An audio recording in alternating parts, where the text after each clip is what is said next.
Hi, I'm Marianne Binetti, and it is very late spring, getting ready for the summer flowers to come in. Look at these glorious tulips. Now, these are tulips that I planted in the fall in containers, and they came up in the containers. They're just finishing up their bloom cycle, so what do we do now? Well, I need to get these tulips out of these containers so that I can add the summer annuals.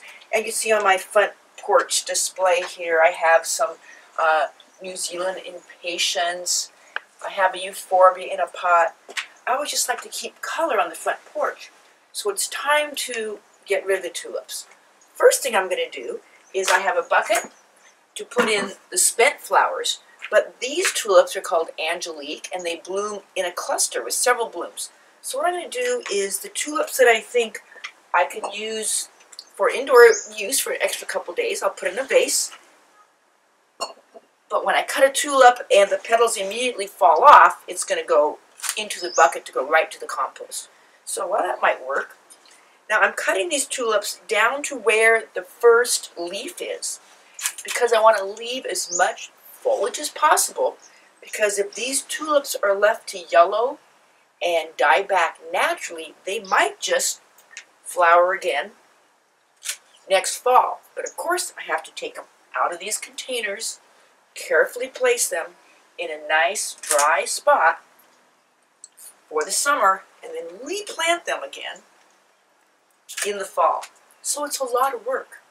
Normally, when it comes to tulips, now this one I can tell is those blooms are gonna fade very quickly. I'm gonna go ahead and dump that.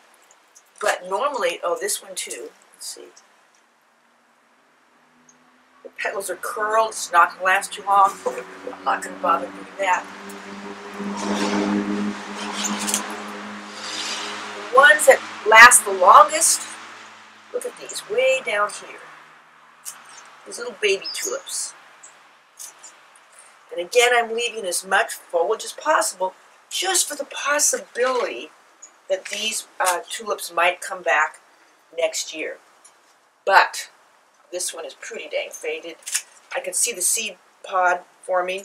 The reason I'm cutting these flowers off, if the tulip puts all its energy into seed production, it will surely not come back next year. I want it to put all its energy into the production of a bigger, better bulb next year. Now, to be practical, these are going to be easy to get them out of the pot, move them on. Okay, in this flower bed, I'm going to do something different. These are beautiful purple alliums, flowering onions that are starting to flower. And I know these tulips are not going to come back next year because I'm not going to allow them to die back and look ugly in this spot. And I cannot dig them up because they're too close to the flowering onions that I do not want to damage anyway. So instead, I'm just going to go right down here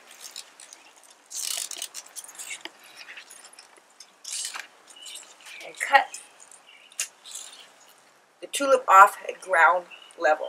The bulb's not going to come back. I'll just leave it in the ground there to rot. And look at this one. Wow.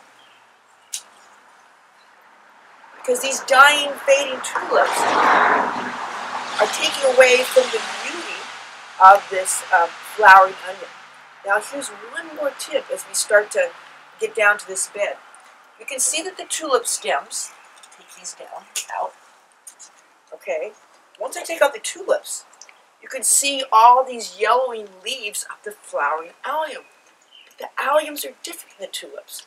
I can remove these flowering leaves of this allium, leaving, as soon as they turn yellow, I can cut them off and leave the stem of the allium flower. And it is still going to look fabulous. I don't have to worry about these ugly, unsightly greens down here. And these alliums have been coming back. This is probably the third year they've come back in this bed. Well-drained soil, lots of sunshine, and I'm going to go ahead and add annuals, or bedding plants, around the alliums as well. So, tulips cut back to the ground, annuals go right on top of them, and the alliums just keep coming back year after year. It's been Marianne Binetti with Easy Answers for Great Gardens.